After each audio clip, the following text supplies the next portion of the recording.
Eu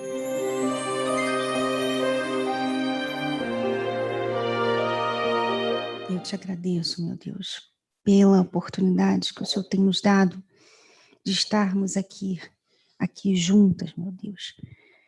Todos esses meses que nós estivemos numa quarentena e o Senhor falou muito, o Senhor deixou a gente passar por muitas situações diversas para que nós viéssemos a valorizar aquilo que o Senhor tem nos dado gratuitamente. Todas as semanas, meu Deus, quando nós nos reuníamos aqui e nós falávamos da Tua palavra, Senhor, isso foi nos tirado por um bom tempo. E isso fez falta, Senhor, não da sua parte, porque o Senhor continuou nos abençoando, nos alimentando espiritualmente. Mas fez falta, meu Deus, esse calor humano que o Senhor providenciou, que o Senhor fez questão de criar, quando o Senhor veio aqui e falou que o Senhor iria estabelecer a tua igreja. Não foi por acaso, nós conseguimos entender isso, nós sentimos na pele isso, meu Pai, que não foi por acaso, que a tua igreja não é dispensável, que essa união, que estar presente num ambiente com outras pessoas da mesma fé não é algo que é irrelevante. Pelo contrário, meu Pai. Então, nós te agradecemos por nós podermos estar aqui hoje, por estarmos juntas aqui, meu Pai. Por essa oportunidade de estarmos na mesma fé, mesmo que só uma pessoa esteja falando no púlpito, com o microfone, meu Senhor, mas só de estarmos juntas, estarmos aqui, eu sei, não é a mesma coisa, não é a mesma coisa, meu Pai, eu te agradeço por estarmos aqui, pelo privilégio de estarmos aqui, meu Deus, nós não sabemos os dias que nos esperam, os próximos dias, os próximos meses, nós não sabemos a situação que nós vamos viver, essa situação de pandemia, de vírus, de leis, de restrições cada vez mais rígidas contra a fé, contra a igreja, a tua igreja, nós não sabemos, meu Pai, mas nós vamos valorizar todo momento, tudo que o Senhor tem nos dado, meu Pai, tudo que o Senhor nos dá, nós vamos valorizar, nós vamos dar o nosso melhor. Então eu te agradeço, te louvo, te agradeço, meu Deus, por isso. E eu peço que o Senhor venha passar essa mesma visão, esse mesmo espírito para aquelas pessoas que se acomodaram durante a pandemia, que hoje não se importam de não mais vir à tua casa, que estão felizes, que estão acomodadas com esse novo normal de assistir tudo pela televisão, pela internet. Meu Deus, eu peço que o Senhor venha ter misericórdia dessas pessoas e que o Senhor venha acordá-las antes que seja tarde demais, antes que o noivo chegue e ela venha estar sem o azeite, meu Pai, em o nome do Senhor Jesus. Eu peço que o Senhor venha dirigir essa meditação, que o Senhor venha falar com cada uma de nós, meu Deus, tanto aqui no Templo de Salomão, quanto aquelas que estão nos assistindo nos estardos, quanto as pessoas que estão nos assistindo pelas redes sociais e pelo Niver Vídeo, em o nome do Senhor Jesus. Amém. Amém. Bom, capítulo 11 de 2 Coríntios é muito forte, né? Você leu? É muito forte, né? O que Paulo fala, e Paulo eu sei que, às vezes, quando a gente fala assim, que ele é meu pai, né, fica chato, né? Se eu fosse outra pessoa, não ia ter problema, mas quando a gente fala do pai, as pessoas ficam, é porque pai dela, né, filha e tal, né, filha coruja e tal. Mas, quando eu comecei a pesquisar mais sobre Paulo, sobre como ele era, o comportamento dele, o caráter dele, a forma que ele trabalhava, eu vi o quanto as semelhanças que o meu pai, ele tem com o meu pai. Eu sei que, tão presunçosa, né? Que menina, né? Mas porque eu conheço ele pessoalmente, e eu conseguiria ver o meu pai falando esse capítulo 11 aqui. Aliás, várias vezes, quando Paulo está escrevendo, eu consigo ver meu pai ali falando aqui, aquelas mesmas palavras.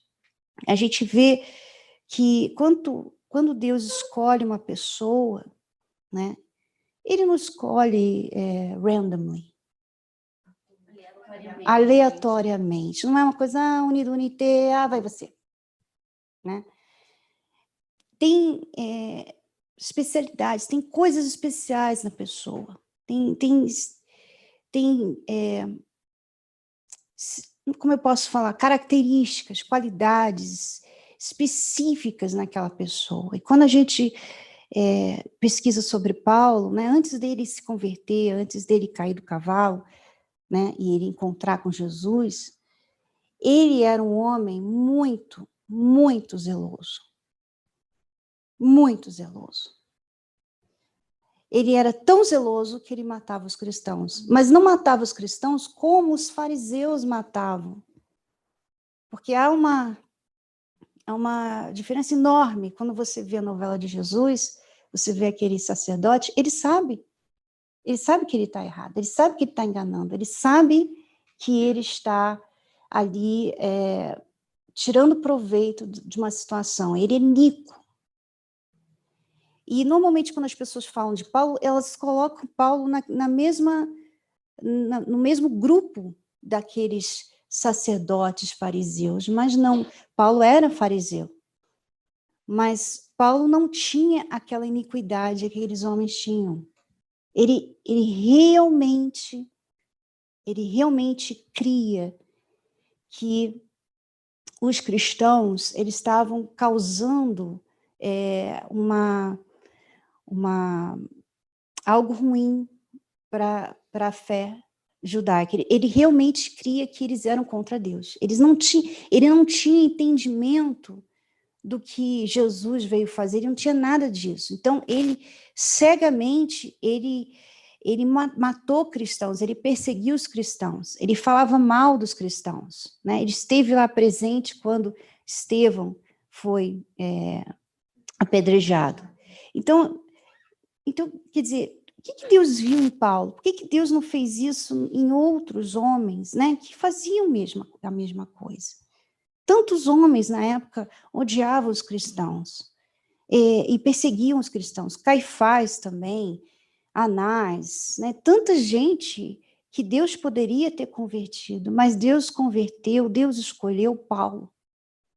E a principal característica de Paulo era o zelo que ele tinha. O zelo pela fé dele. Mesmo que cego, não entendia o que ele estava fazendo. Mas havia uma sinceridade no que ele fazia. Ele era sincero. Como muitas pessoas de outras religiões, que não sabem, não têm noção, elas não têm noção da verdade. E elas se matam às vezes, quer dizer, não se matam, mas elas promovem coisas horríveis, horrendas, pela religião delas, mas é porque elas são zelosas, elas não têm entendimento. Não é a maioria, mas tem essas pessoas sinceras. E Paulo era um homem desse. Então, quando Deus escolheu Paulo, a principal característica que a gente descobre em Paulo é justamente a questão dele ser um homem muito zeloso e um homem muito justo. Muito justo. Sim, não. E não era aquela meio termo. E não era o somebody love, que queria agradar todo mundo, que queria ser popular e gostava de ser amiguinho das pessoas. Ele era um homem justo. Então, quando ele se converteu, foi uma coisa muito rápida, uma coisa assim expressa, né? Você vê que Jesus apareceu para ele, não foi nem ninguém falar com ele, Jesus desceu e falou com ele, né? Para ser uma coisa assim, ó, não quero nem que demore tempo para ele entender as coisas, não, vai ser tudo na lata. E assim que aconteceu o milagre, que ele recebeu o Espírito Santo, né? Ele já começou a trabalhar para Deus. Ele deixou a vida toda dele para trás, você vê que ele não era mais o mesmo, o objetivo de vida dele mudou completamente, e você vê que é o Paulo de sempre. Então, você tem um Paulo de antes e um Paulo de depois, não existe um Paulo fase 1, fase 2, fase 3, não, você vê um Paulo que, olha, meu objetivo de vida é ganhar almas, é falar desse Jesus para todo mundo. Eu vou compensar por tudo que eu fiz, e mesmo assim eu sei que eu não vou conseguir fazer isso, né? Então, ele fez muita coisa no Novo Testamento, né? A maioria das epístolas foram escritas por ele. Ele abriu igrejas, ele ganhou muitas pessoas para Jesus. Até hoje, nós somos abençoadas através das escritas de Paulo. O Espírito Santo usou muito Paulo.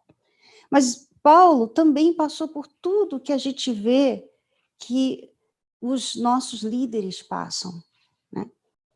E as pessoas, às vezes, fracas na fé, pessoas, às vezes, meio frágeis, né? São pessoas que não pensam muito, que não raciocinam muito, pessoas muito levadas pelas emoções, elas não veem a profundidade das pessoas, elas só veem aquilo que elas veem, né? Só vê aquilo que elas veem. Então, aqui nesse capítulo 11 aqui, Paulo está se defendendo. Ele está falando com a igreja lá, porque ele estava sendo comparado a outros líderes que apareceram na época e que eram diferentes, e que faziam um trabalho diferente, mas não com o mesmo objetivo. Que Paulo não tinha problema de você ir lá e começar a cuidar da igreja, não tinha problema com isso. O objetivo de vida dele não era ser o único apóstolo. Mas esses homens que começaram a entrar lá na igreja de Corinto, eles começaram a pregar diferente, coisas diferentes, começaram a mudar o foco da igreja, de alguns alguns coríntios, para até mesmo desvalorizar Paulo, diminuir Paulo, né? E até se escandalizar com Paulo. Quer dizer, pessoas que não são nascidas de Deus são assim, são muito sensíveis, são muito fáceis de influenciar. Qualquer um que aparece e fala uma coisa diferente é o suficiente para influenciar aquela pessoa. Isso é muito perigoso. Então, vamos começar lá no versículo 1, ele diz assim: quisera eu me suportasses um pouco na minha loucura. Suportai-me, porém, ainda. Porque estou zeloso de vós com o zelo de Deus, porque vos tenho preparado para vos apresentar como uma virgem pura a um marido, a saber, a Cristo. Isso dele falar que eu estou preparando vocês para serem uma virgem pura? Pense mais nisso, medite mais nisso. Será que é fácil você ser pura? Hoje é muito difícil, mas naquela época também era muito difícil. Porque a pureza não está na questão do exterior, que você pode limpar, né? Você pode limpar aqui o púlpito, a casa, o chão, tudo, você pode tomar banho, mas a pureza interior é algo muito mais difícil de manter, porque tem a ver com olhos maus, a gente às vezes julga as pessoas mal, a gente às vezes tem pensamentos maus, a gente tem objetivos maus. Tudo isso atrapalha a pureza. E como uma noiva que espera um noivo, uma noiva pura, que nós sabemos que a pureza aqui, ele não está falando de virgindade física, mas a virgindade espiritual, a pureza espiritual. É muito difícil, é a santidade, é algo muito, é muito sacrificante, vamos dizer assim. É uma coisa que você tem todo dia que está ali se avaliando, se consertando, se corrigindo, todo dia.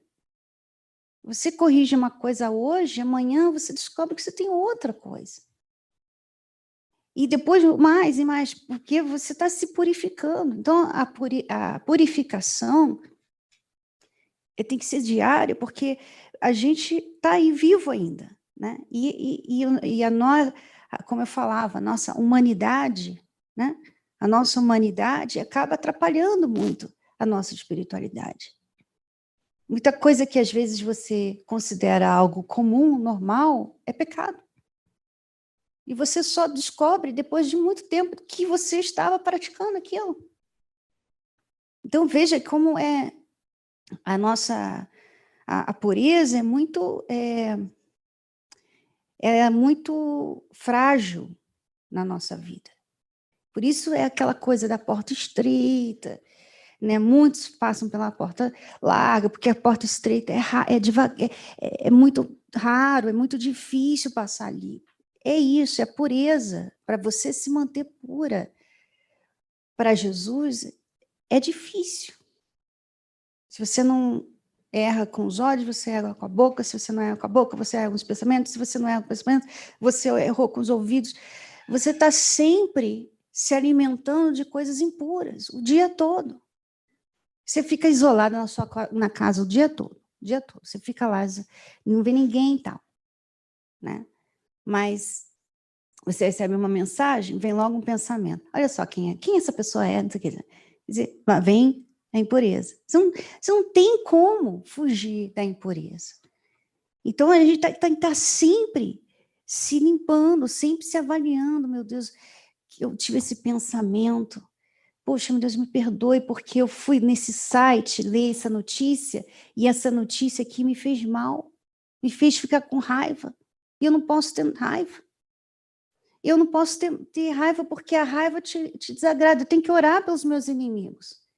Então, o tempo todo você tem que estar ali se limpando, né? Então, o zelo que ele tinha pela igreja fazia o quê? Ele falar duro, ele ser rígido, ele falar, olha, você não pode aceitar isso. E eu estava lendo essa semana sobre, como é que é o nome dele?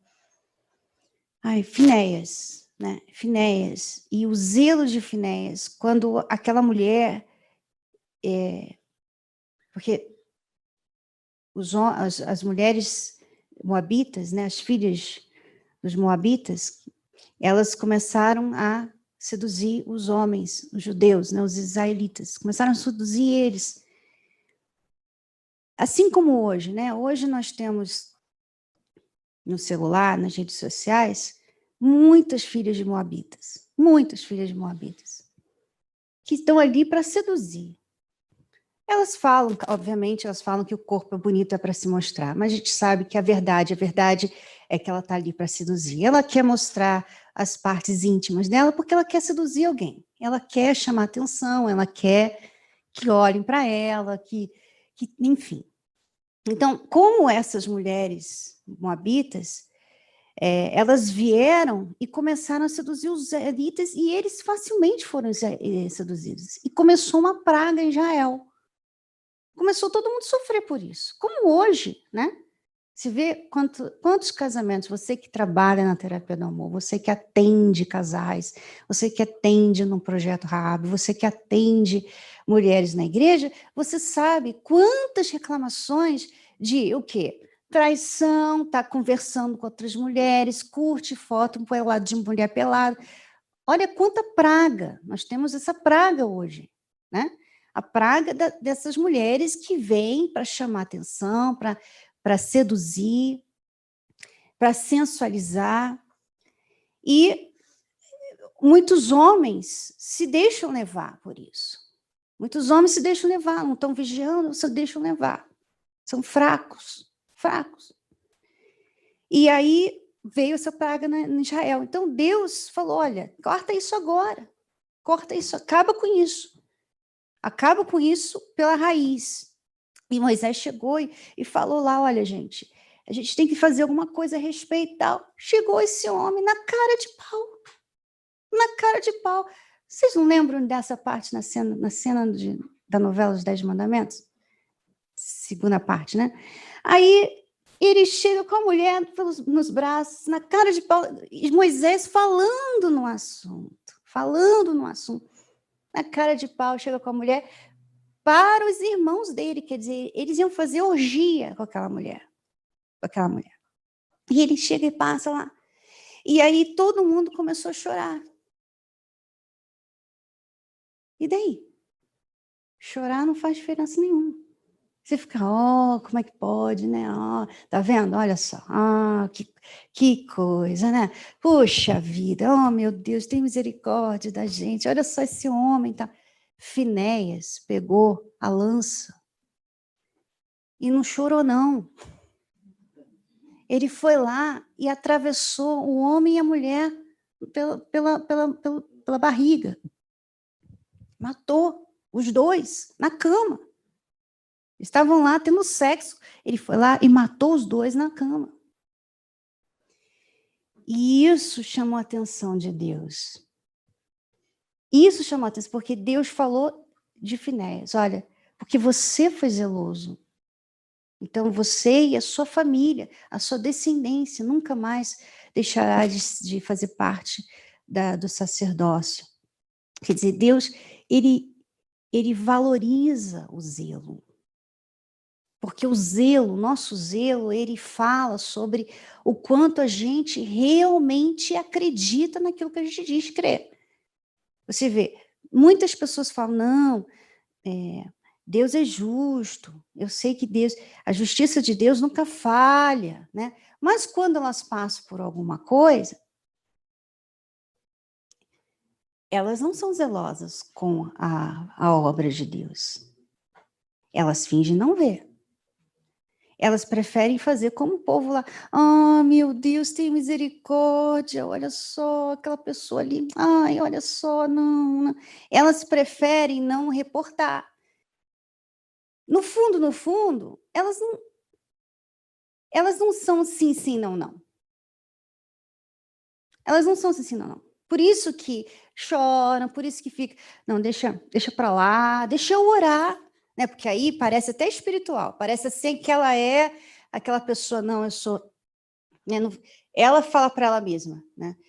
Eu sou espiritual porque eu tô orando por essa pessoa que está cometendo pecado. Eu tô orando por ela. Eu podia não estar orando, mas eu tô orando por ela.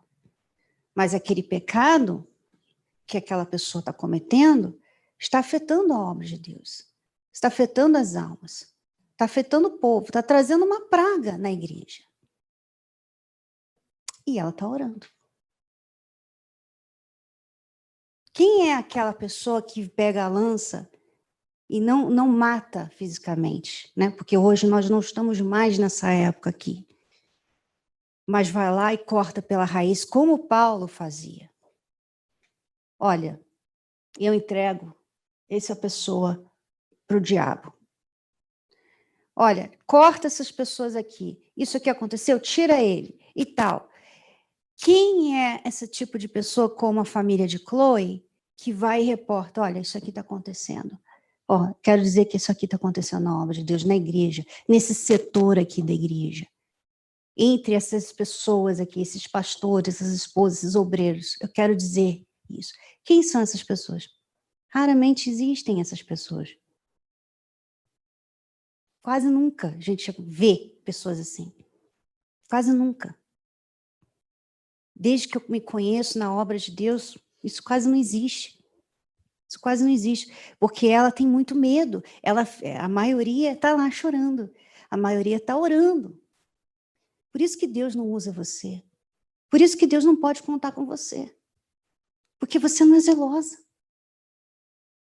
Você não é zelosa. Você é zelosa só para aquilo que concerne você. Então, por exemplo, se o seu marido começar a conversar com outra mulher, você vai reportar ele. Se o seu marido fizer qualquer coisa errada com você, você reporta. Aí você não aceita, não. Agora, se ele fizer contra as almas, contra a obra de Deus, contra Deus, eu vou orar. Eu vou orar para Deus. Pelo amor de Deus, né? Então, você não é sim, sim, não, não. E Deus, a gente vê que há uma associação muito grande entre o zelo e o justo. A pessoa zelosa, ela é justa.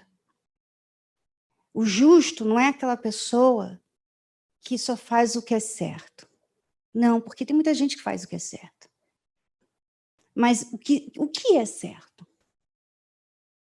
Porque o que é certo para você, às vezes para Deus, não é nada mais que obrigatório da sua parte.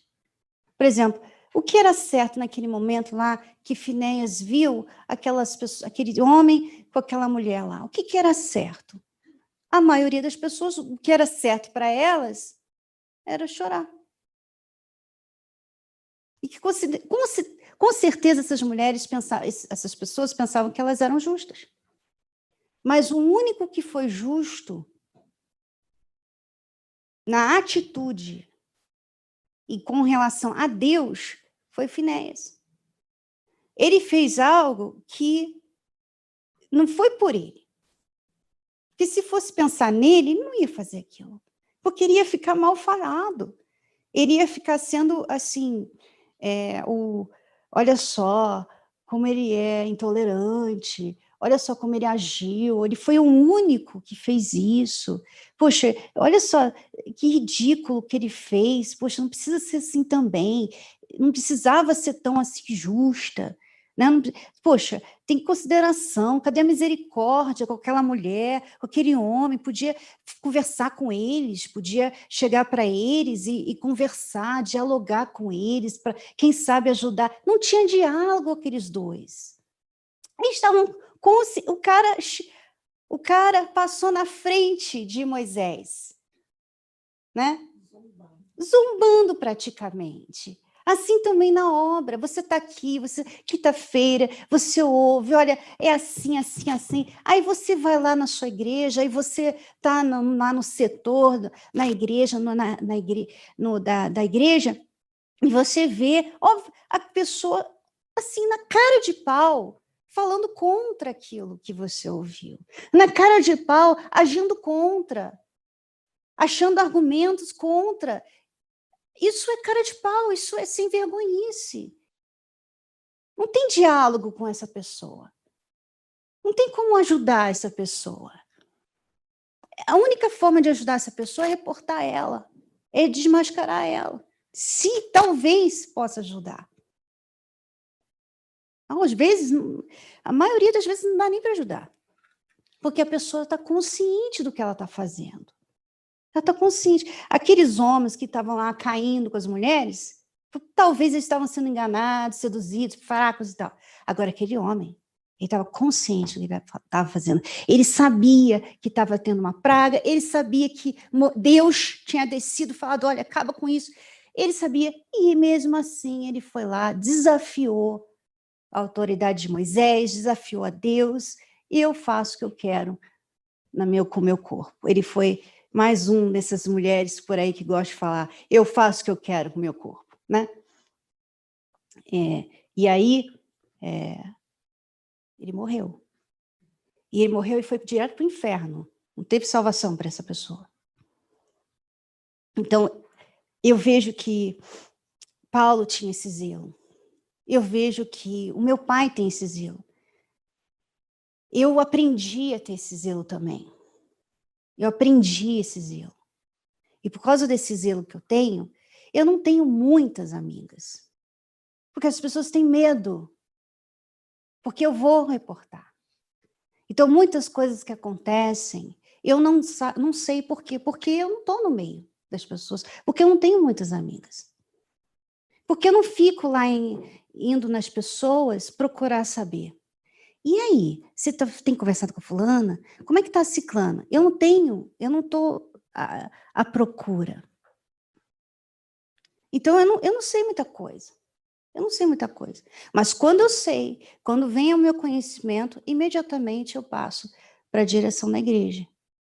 E por causa disso, eu não sou muito. Às vezes, as pessoas se afastam de mim, as pessoas me evitam, preferem não estar, né, presente. Por exemplo, eu sei, por exemplo, se eu for lá no setor, qualquer setor que vocês trabalham na igreja, vocês vão ficar todas inimigas, vão ficar todas intimidadas, porque sabem que eu não vou deixar passar.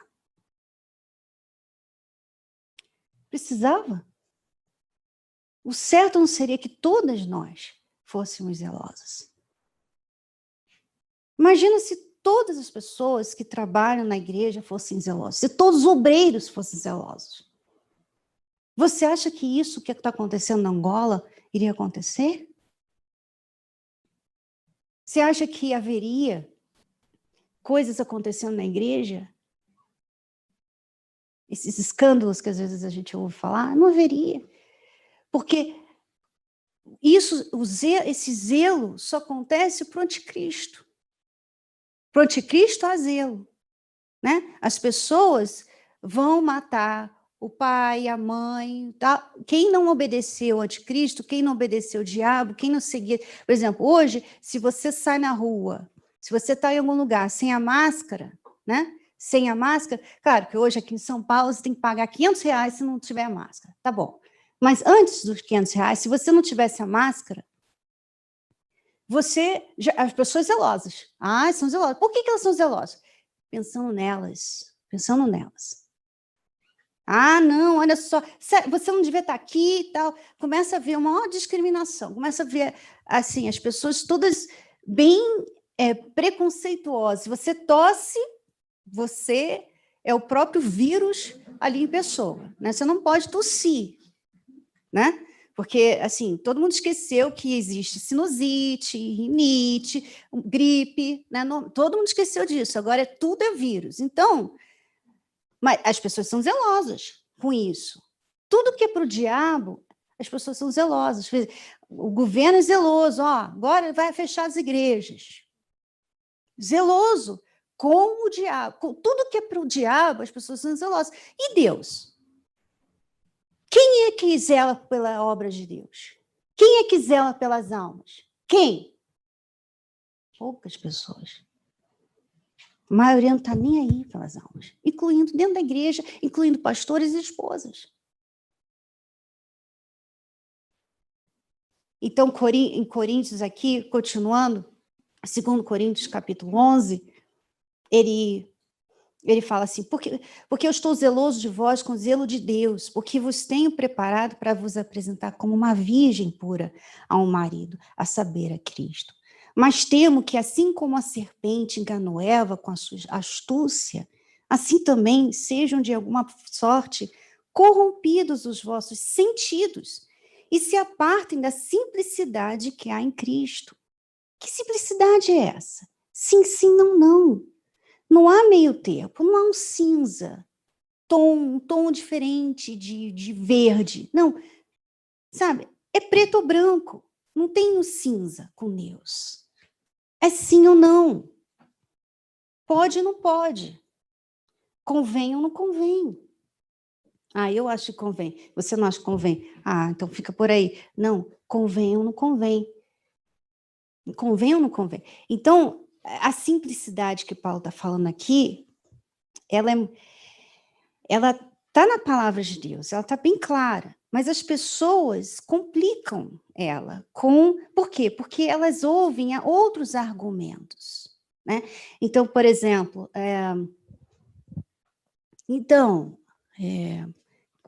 deixa eu pensar num exemplo aqui, que normalmente acontece. Então, na obra de Deus, a gente vê coisas erradas, às vezes, né? A injustiça, né? Mas Deus é justo e tal. Ok. Qual é a simplicidade disso? Onde está a simplicidade de você? Ok, há injustiça. O que você faz com a injustiça? O que a palavra de Deus fala que você faz com a injustiça? Se você viu alguma coisa errada, o que a palavra de Deus fala para você fazer? Você tem que reportar aquilo coisa errada. Ah, não, a senhora não sabe, a senhora não entende. Porque a gente se reporta, a gente fica sendo, aí fica disse-me-disse, aí eu não acredito na gente. Mas espera aí, Deus não é justo? Se não acreditar em você, você não vai confiar que Deus sabe? E mesmo você perdendo, você fez o que era certo? Você não acredita nisso? Porque é isso que é sim, sim, não, não. Ou acredita ou não acredita. Mas complica, sabe? Ah, existe essa... mas não é bem assim. Mas é que a senhora não sabe como é que é. Não, não é bem assim. É que é fácil para a senhora pensar assim, porque a senhora, filha do bispo Macedo, entendeu? É diferente para a senhora, é diferente. Quer dizer, complica, complica. Não aceita a simplicidade. Não aceita. Vai e dá...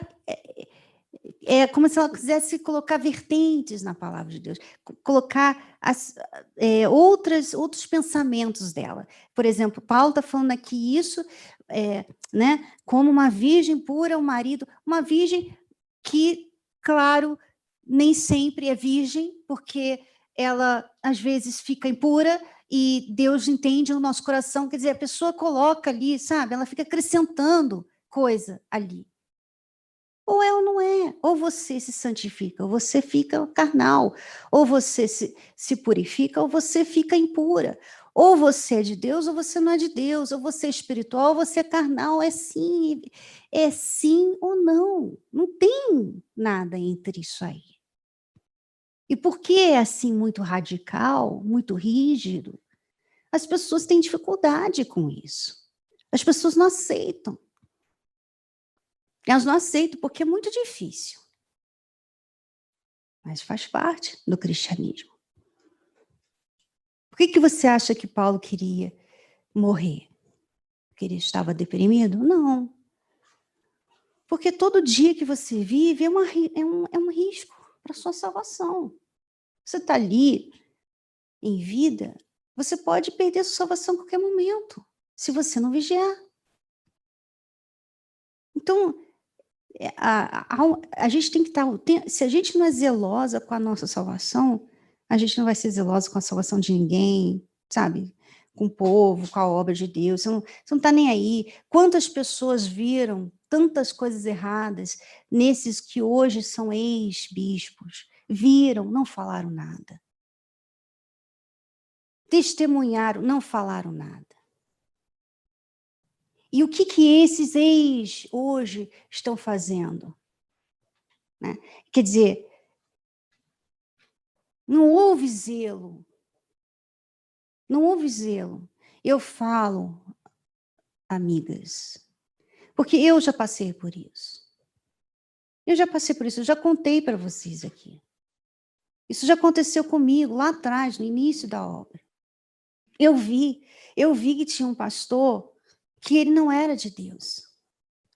Eu vi que ele era carnal. Eu via atitudes, comportamentos, comentários. Eu via que ele era carnal. Ele e a esposa dele, eles eram carnais, eles não tinham espírito. Eles não tinham o mesmo espírito, não tinham a mesma fé. Eu via isso. Mas aí falaram para o meu pai, olha, ele é muito bom, ele é excelente, ele arrebenta, ele é de fé. E meu pai, então, ungiu ele a bispo. Antes dele ungir a bispo, eu já sabia, já via. Já sabia tudo daquele pastor, que trabalhava com a gente. Eu vi, mas eu não falei nada. Eu não falei nada para o meu pai. Eu não falei que ele era carnal. Eu não falei, pai, eu quero te falar que esse pastor que fala isso, ele tem esse comportamento, ele faz esses comentários, eu vejo que é bom avaliar direitinho, né? Não, porque eu pensava como muitas pessoas pensam. Deus vai mostrar Deus vai mostrar. Então, eu orava, Deus, mostra para o meu pai. E aí chegou no dia da consagração, e ele foi consagrado junto com a gente. E eu assim, meu Deus, então eu estou errada, porque Deus me mostrou, né? Deus me mostrou, ele foi consagrado. Depois ele foi consagrado, aí que ele virou mesmo aquele servo que vira rei. Aí que ele, né? Porque agora bispo, aí quando tem o título, então, né? Sobe. E aí que acontece? Você vai para um país, você vai abrir o trabalho nesse país. Ele arrebentou, eu vou arrebentar. E eu, meu Deus, ele não é de Deus. Mas eu não falei nada. Não falei nada. E ele foi para esse país e lá ele abriu um trabalho carnal, ele começou uma igreja carnal, ele abusou de pessoas, ele fez muita coisa errada. Traiu mulher várias vezes, enfim, ele fez muita coisa errada. E mais tarde veio à tona isso, né? E quando aconteceu, quando ficou sabendo, todo mundo ficou sabendo, foi tirado da obra e tal, eu lembrei, puxa vida, eu vi que ele não era de Deus. E eu não fiz nada. Eu não fiz nada. Eu omiti o que eu sabia, né? E eu fiquei muito triste. Até hoje, quando eu falo, eu fico emocionada, porque eu me sinto que eu falhei no meu zelo com Deus, com a obra de Deus, com as almas. Sabe? Porque a gente não sabe o dano espiritual que acontece a cada escândalo que tem na igreja. A gente não tem noção disso. No mundo espiritual, a gente não tem noção. Se a gente tivesse noção disso, a gente não ia brincar com o zelo. A gente não ia brincar, sabe? Então, eu falei para mim mesmo, nunca mais eu vou deixar de falar. E às vezes eu falo, às vezes eu sou mal interpretada, às vezes eu até erro. Às vezes eu até erro, mas eu prefiro errar do que omitir, sabe? Se tem alguma coisa errada, talvez eu tenha visto aquilo ali de uma forma errada. Às vezes eu vi de um jeito que não era bem assim, mas eu falo, eu prefiro, sabe? Olha, eu vou fazer a minha parte porque Deus me mostrou através desse exemplo que aconteceu comigo que não tem oração. Não tem choro como aquelas pessoas lá na época de Moisés. Não tem isso. Se você está vendo, você que tem que fazer alguma coisa a respeito. Mas ninguém. Você tem que fazer o que você vai fazer? O que você vai fazer? Então, o nosso zelo pela obra de Deus fala muito sobre o nosso zelo pela salvação, pelas almas, por Deus. O nosso zelo pela obra de Deus. Então, às vezes, quando você vê assim, olha, você esposa, você não pode cuidar, você não pode estar num grupo. Você leva isso no pessoal, você fala assim, não, ela não gosta de mim. Ela tem inimizade comigo. A liderança não quer confiar em mim, ela me vê mal, tem maus olhos comigo. E você às vezes não sabe que é zelo. É zelo.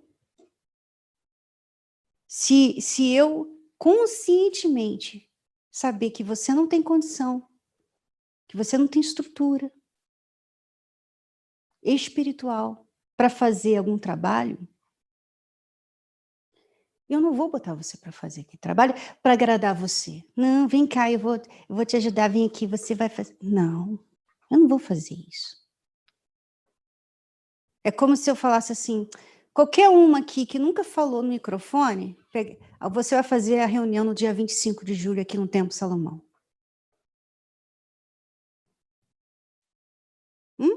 Você nem no microfone, na meditação, com as esposas, você fala. E eu falo para você, pega o microfone e vai lá fazer a reunião do dia 25 de julho. Igual autoajuda. Quer dizer, é doidice, é doideira. Você tem que ter estrutura para fazer as coisas. Estrutura o quê? Eu não quero que você, por exemplo, vai ficar nervosa, vai vir a TPM, vai vir até menopausa antes do dia 25, né? A gente tem que ter estrutura para as coisas. A obra de Deus, eu vejo que, por exemplo, lá naquela época que isso aconteceu, eu tinha poucos anos de casado. Eu tinha 5 anos de casado. Era muito novinha, muito novinha. Lembre-se que eu me casei com 17. Então, 25 anos, 22 anos. Que menina de 22 anos. A gente... eu não tinha vivido no mundo, né? Não tinha vivido... eu nunca tinha tido nenhum relacionamento com nenhum homem, nenhuma mulher também, né? Que a gente tem que falar, né? Mulher também, né? A gente nunca tinha vivido o mundo, nunca tinha usado droga, nunca tinha feito nada dessas coisas que não... Então, você é uma pessoa que nasceu na igreja, você não viu muita coisa errada nesse mundo, você nunca viu, nunca experimentou, você viveu uma família feliz, você teve uma família estruturada, você sabia... Sabe, eu nasci, Deus me colocou... E eu dou graças a Deus por isso. Eu sou tão feliz, sabe? Eu não entendo pessoas que nasceram na igreja e ficam revoltadas com isso. Eu não entendo elas, porque eu me sinto privilegiada de não ter um testemunho para dar. Eu te sinto privilegiada de falar assim, olha, eu cheguei na igreja, eu estava na igreja, fui para o mundo, aí fui lá, fiquei toda suja e voltei. Eu não tenho isso. E eu dou graças a Deus, porque eu nasci na igreja, eu nunca experimentei o mundo, e isso me protegeu de muita coisa. Então, muita malícia que eu nunca vivi. Eu não vivi na malícia, eu não vivi nessa coisa das pessoas, né? Como fala? Te apunhalar pelas costas. Eu não vivi isso. Eu não vivi. Até parece que eu vivi no País das Maravilhas, né? Por muitos anos. Mas tudo para mim, eu tive que aprender. E hoje, as pessoas não precisam mais aprender vivendo essas experiências. As pessoas têm tanto, Deus está dando tanto, meditações, reuniões, né? Vídeos na internet, no Nive, televisão, reuniões aqui, reuniões ali, live ali, tal, tal. Quer dizer, as pessoas têm muito, e elas tiram proveito de muito pouco. Muito pouco. Se você pegasse o que Deus tem dado para você e simplesmente praticar aquilo, você já ia ser uma pessoa de Deus. Você já ia ser uma pessoa muito usada por Deus. Só fazer isso. Em vez de ficar escolhendo o que você pratica, sabe? Mas tudo que Deus te dá, tudo que foi o que eu fiz, e eu faço, Deus. Quando Deus me ensina, quando Deus me repreende, quando Ele me aponta aquele erro, quando Ele... Não, acabou, é isso. Não tem mais, como assim? Como é que eu vou fazer? Não, é isso. Você pega a palavra e pratica. Só isso. O zelo é algo que Deus já falou com você várias vezes. Em vários momentos da palavra de Deus, Deus fala sobre isso. Você pratica ou não. Não tem essa coisa, mas não é bem assim, você não sabe uma situação, já vi, um outro aconteceu, e aí, Deus não é justo? Deus não vai justificar você? Talvez não hoje, talvez hoje você vai sofrer o dano. Mas você não crê em Deus? Vai e dá as caras. Né? Então, a palavra de Deus é sim, sim, não, não. Zelo é sim, sim, não, não. Quem é zeloso é justo. Quem é justo, Deus ama o justo. Deus ama o justo. Deus procura o justo. Deus quer fazer muito, muito, muito através do justo. Como Ele fez com Paulo. Então, continuando aí, só para... Porque se alguém vindo pregar-vos outro Jesus que nós não temos pregado, ou se recebeis outro Espírito que não recebestes, ou outro Evangelho que não abraçastes, com razão sofrerias. Porque penso que em nada fui inferior aos mais excelentes apóstolos. Ele deu tudo o que ele tinha. Tudo que Deus deu para ele, ele deu. Assim como o Bispo Macedo, tudo que Deus dá para ele, ele nos dá. Não guarda nada, não segura nada. Tudo ele nos dá. Agora, nem todo mundo pratica. Nem todo mundo recebe. Então, nem todo mundo vai ver o resultado. Simples assim. Né? E ele diz, porque penso que em nada fui inferior aos mais excelentes apóstolos. Ele está sendo prepotente aqui? Não. Por quê? Porque quando você... Essa coisa de humildade, né? Essa falsa humildade que muitas pessoas têm, né? Quem sou eu? Quem sou eu? Ah, não, olha, quem sou eu? Sabe, às vezes não é verdadeiro. Não é verdadeiro isso. Se eu tenho a palavra de Deus, se eu tenho Deus, se eu vivo a palavra de Deus, se eu estou pregando a palavra de Deus, não interessa quem sou eu. Não interessa se eu sou pequena, se eu sou grande, se eu sou alta, se eu sou magra, se eu gorda, se eu feia, bonito. Não interessa quem sou eu. Se eu falo bem, se eu não falo bem, se eu falo a língua, se eu não falo a língua. Não interessa, simplesmente não interessa. Porque o que interessa é a palavra de Deus. Mas é isso que ele está falando aqui. Eu não sou inferior a nenhum outro apóstolo, porque eu estou falando a palavra de Deus. Não estou aqui falando de mim. Se eu estivesse falando de mim, aí tudo bem. Se eu tivesse aqui pregando sobre o que eu acho sobre a palavra de Deus. Eu acho. A Bíblia fala isso, mas eu acho. Eu vejo que é assim, sabe? Se eu tivesse, aí sim a gente poderia então começar a ver se a pessoa tem autoridade ou não para falar sobre isso. Você viveu isso? Você viveu isso que você está falando? Né? Mas porque a gente está falando da palavra de Deus, não interessa se eu, por exemplo, nunca passei no mundo. Não interessa que eu nunca fui prostituta. Não interessa porque eu não fui abusada. Eu amo quem foi abusada. Eu amo quem foi prostituta, quem é prostituta. Eu amo ela. E eu quero ganhar a alma dela. E eu vou falar com ela, e não interessa se eu não conheço a vida dela. Não interessa se eu não passei pelo que ela passa. Não interessa isso. O que interessa é que eu tenho o que vai salvar a prostituta. Então, nada me faz inferior. A falta de testemunho do mundo não me faz inferior a ninguém. E ele falou assim, e se sou rude na palavra, não sou, contudo, no conhecimento. Mas já em todas as coisas nos temos feito conhecer totalmente entre vós. Então, todos vocês me conhecem. Vocês não me conhecem. Eu sou rude na palavra, mas não sou no conhecimento. O conhecimento, eu vivo conhecimento. Eu sou rude na palavra porque a palavra tem que ser dura. Eu tenho que falar a verdade. Eu tenho que falar umas coisas, por exemplo, fortes, tipo, você está sendo sem vergonha. Rude, mas corta. Lança, é uma lança que mata. Né? Rude na palavra, mas não rude no conhecimento. O conhecimento, se a Bíblia fala isso, é isso, acabou. Eu não vou debater com ela. Bom, nós vamos continuar o 7 na segunda-feira, e terminando aqui a transmissão ao vivo, vai estar disponível daqui a pouco no IGTV.